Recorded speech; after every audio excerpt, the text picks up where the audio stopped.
Democrats on Capitol Hill are saying they're nervous about President-elect Donald Trump's cabinet picks. For the first time since the election, we're hearing from our Congresswoman, Veronica Escobar, and she says she's concerned about potential rollbacks on social programs like Social Security, Medicare, and SNAP, and regulatory protections.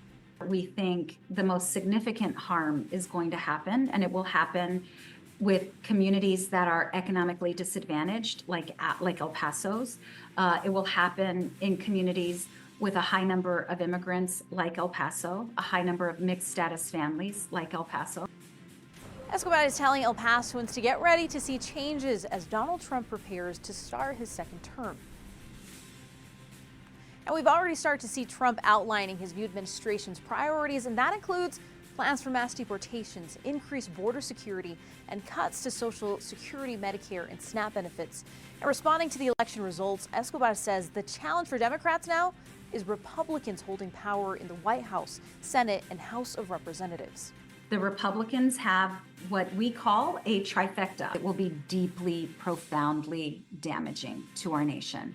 And because there are no consequences for Donald Trump anymore, the Supreme Court has lifted all those guardrails.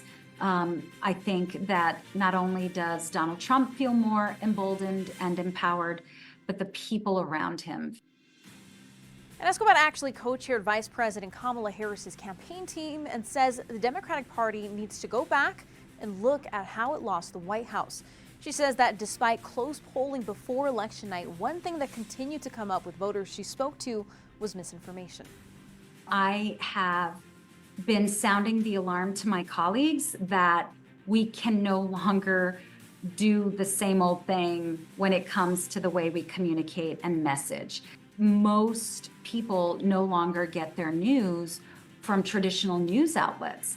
A large swath of Americans are getting their news from TikTok, from Facebook, from the Nextdoor app, from WhatsApp. And we've not been in those spaces. And this election should be a wake-up call that we need to radically change the way we message and how we message and where we message.